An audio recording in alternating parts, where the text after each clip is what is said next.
Alright. Hey guys, today I'm going to be reviewing Cherry, starring Tom Holland, which just dropped yet at this point, at the point I'm recording this video, yesterday on Apple TV Plus. So if you have a subscription to that, go check the movie out if you're curious. Okay, so now before I get this review out of the way, I feel it necessary to mention that I am well aware this movie is based on a book. And as far as I'm aware, I think it follows relatively the same story that's in the book. I don't know. Again, I've never read it. But I just want you to know that I'm going to be judging this movie solely based as a film, not based on its accuracy to source material. So if that kind of turns you off from the review, I mean, I'm sorry. It's just how I'm doing things here. Okay, so Cherry. Is it a good movie? I mean, meh. It's not, like, it's not terrible. I didn't hate it. You know, I didn't regret sitting down to watch it. Because this movie definitely has its merits. You know, it definitely has things to like. But there's just so much that drags this movie down from its heights that it's just, I didn't particularly like it. But again, it also has enough good where I didn't particularly dislike it. You know, it's kind of just that in the middle kind of movie for me.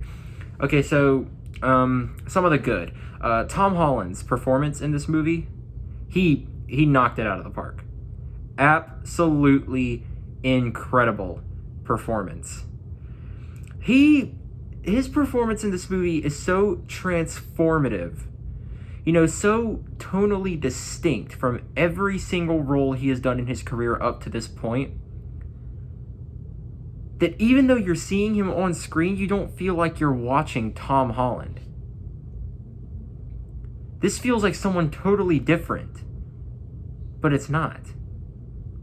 And that's just how good he is in this movie. It's just how well he portrays the central character of Cherry. You know, an army veteran who's stricken with PTSD and becomes a bank robber. He portrays that so flawlessly, and there's so many aspects to that performance that you need to be able to nail to convincingly portray it. And Tom Holland, he killed it. Knocked it out of the park. I genuinely think he has a shot at the Oscars this year because of that performance. Absolutely incredible. Now, you know, that's not to discredit the rest of the cast, because everybody in this movie, as far as casting and acting goes, you know, they were really solid. Sierra Bravo as Emily. She was really good, really convincing. I'd never really heard of her prior to watching this movie. I mean, I'd heard her name before, but I'd never really seen it attached to anything, like any big movies or TV shows. But she was really, really convincing, really powerful in the movie. She kind of provides a nice dynamic with Cherry. And all of that is pretty much delivered through Tom Holland and Sierra Bravo's performances. So they're both incredible in this movie. Everybody else, I can't remember any like really big names that were in this movie aside from those two, but everybody else in this movie is still really good. So, you know, again, acting, casting, all of that it's top notch. The cinematography is very good. I noticed so many beautiful shots in this movie. So many visually appealing shots.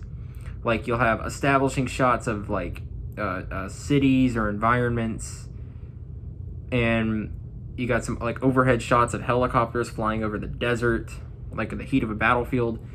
It all just looks really, really good, and it's very clear the cinematographer on this movie knew what they were doing and knew exactly, like, they had a visual picture in their mind of what they wanted to do, and they executed it flawlessly. I also really admire how the Russo brothers, best known for their work on Avengers Infinity War and Avengers Endgame, I really admire their willingness to tackle such a heavy topic. Because obviously war, PTSD, drug addiction, stuff like that, they're all very heavy topics, so I can always admire it when a filmmaker wants to tackle something like that. So I have admiration for them for attempting to do this movie. Now, what I didn't like is just, I mean, it's just, the movie is a mess. It is a complete mess. You have, the movie doesn't really follow a standard 3-act structure in my mind. Because instead the movie is broken up into like 5 or 6 different parts. I honestly don't remember if it's 5 or 6, but it just kind of feels like, I think it's like 5. Anyways, the movie is broken up into different parts, and all of them follows pretty much their own story. It's like, so at the start of the movie, you have Cherry as a university student where he meets Emily, and they get together, and then Emily wants to go to college in Montreal, which breaks Cherry's heart, so he ends up signing up for the military. So then Emily decides not to go to Montreal, but of course Cherry's already signed up for the military, so it's already too late. He has to go, and that causes a bit of tension between the two.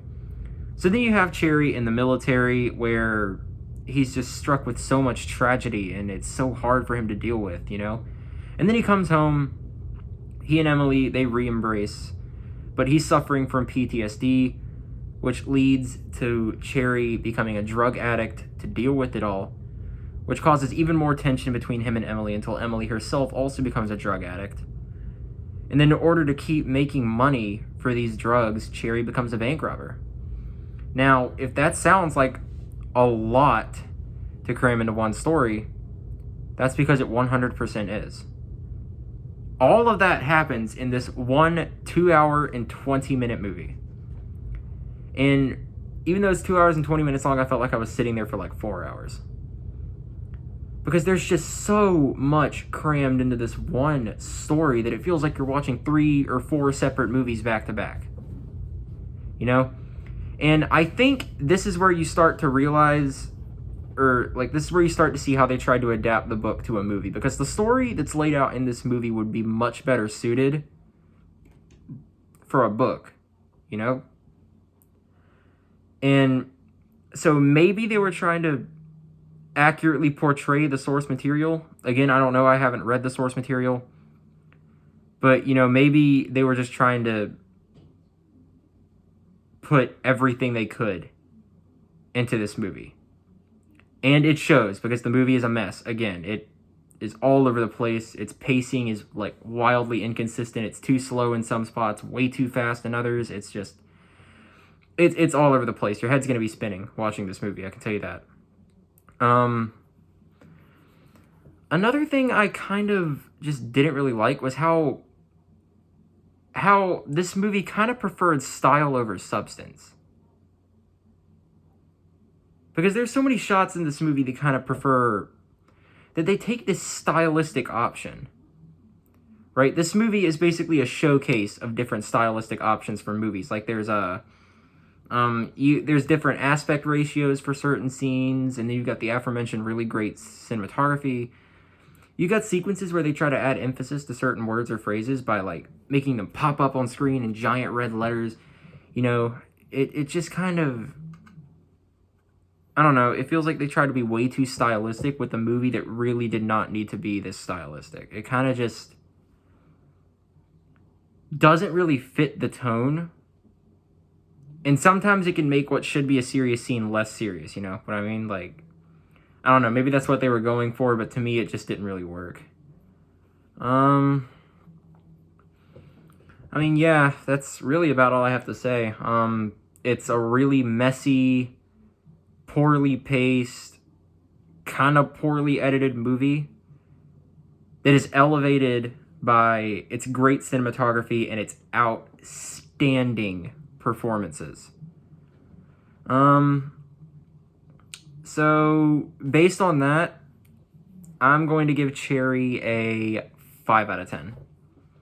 You know, again, it's kind of just in the middle for me. It's that kind of movie that has enough wrong with it that I didn't really particularly like it, but it also has enough good about it where I didn't particularly dislike it, you know? It's just kind of that average, you know, sort of in the middle movie for me. As far as whether or not I would recommend it to you guys, I would say yes. Because, I mean, as much as it is a mess of a movie, Tom Holland is really, really good in it. And I think this is definitely that kind of movie that'll be really divisive. You know, you either really love it or you really hate it. For me, I was neither. But, I mean, you know, it would be nice to see some more discussions about this movie, because I feel like this is definitely the kind of movie you'd want to discuss. So, yeah, that's about it. Cherry is out now on Apple TV, so if you're curious at all and checking it out, go grab yourself a subscription to Apple TV, and you can check it out. Alright, but yep, that's about it. Thanks for watching. Catch you guys later.